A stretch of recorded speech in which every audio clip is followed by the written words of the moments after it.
I'd like to thank Ambassador Park for giving me this wonderful opportunity to speak to distinguished experts.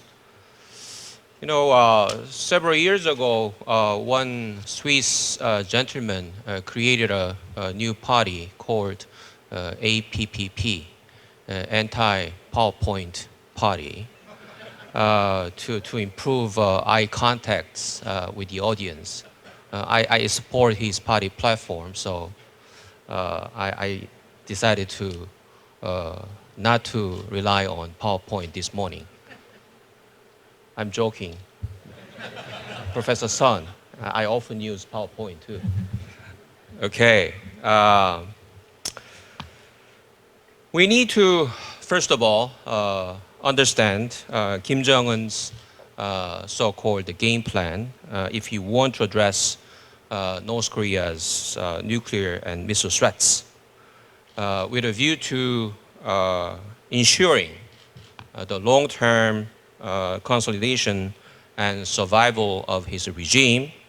North Korean leader Kim Jong-un is pursuing so-called Pyeongjin policy of simultaneously pursuing nuclear and economic development. I believe his game plan consists of 5 stages. The first, North Korea will accelerate, as Bob mentioned, miniaturization of nuclear warheads and ICBMs capable of hitting the mainland of the United States. The second, North Korea may return to tactical dialogue when North Korea suffers from international pressure. Third, North Korea will resume nuclear and missile development when the pressure is eased.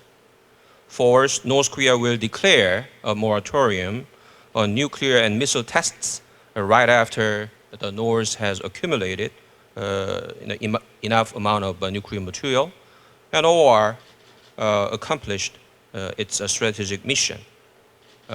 In other words, the possession of nuclear ICBMs. And fifth, North Korea will come to the negotiating table and pretend to negotiate over denuclearization while consolidating the stability of the regime. Against this backdrop, our policy to North Korea should be aimed at regime transformation, if not a regime change of North Korea.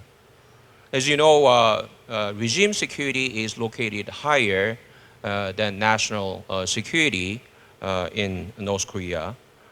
Kim Jong-un, like his father did, believes the only survival kit for his regime survival is to possess nuclear weapons and their transportation vehicles, such as long-range ballistic missiles. So our North Korea policy should be focused on regime transformation of North Korea, which means changing the behavior of the North Korean regime by strengthening the regime security of North Korea. Only when Kim Jong-un perceives his nuclear development as choking his own regime, he will accept denuclearization.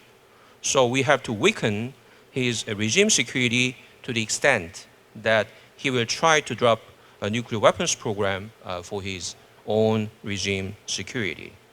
In this vein, our policy should be directed to induce meaningful denuclearization measures from North Korea.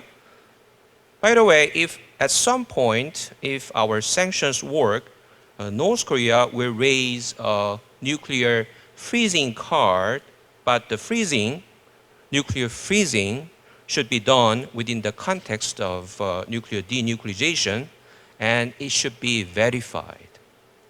In addition, we should avoid a dialogue for the sake of dialogue. We don't have to eliminate the possibility of dialogue with North Korea, but we should deny North Korea's tactical dialogue to buy time for its nuclear development or complete its own game plan. Probably the most important thing for us at this moment is to implement the UN Security Council Resolution 2270 in a sincere and a lasting manner.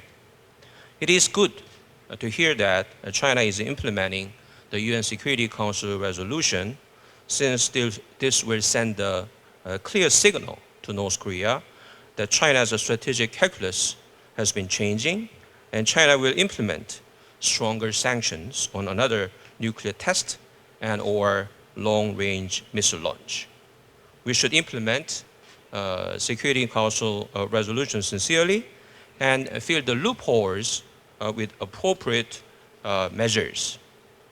In light of North Korea's recalcitrant game plan, our policy based on regime transformation of North Korea, I can propose some policy recommendations.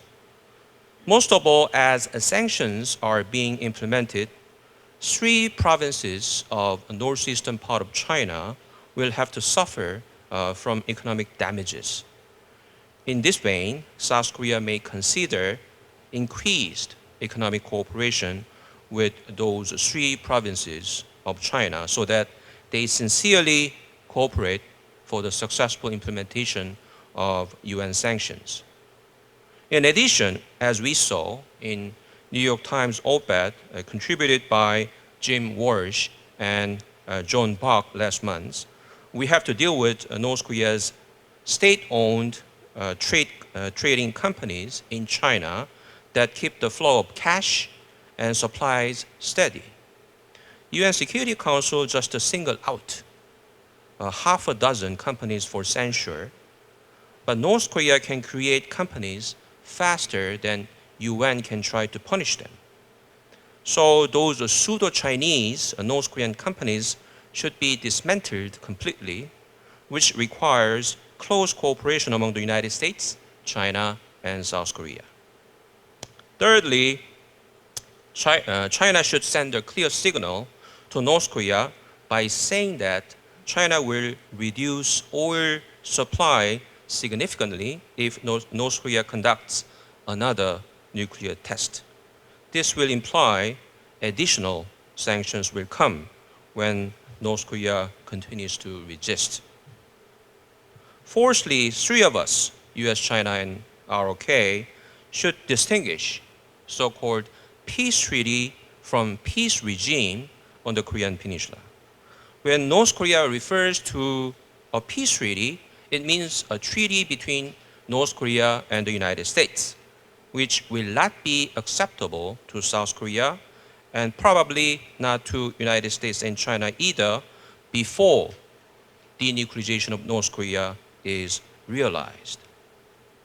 Even if we start discussing peace, it should be how to establish peace regime on the Korean Peninsula, not a peace treaty between North Korea and the United States.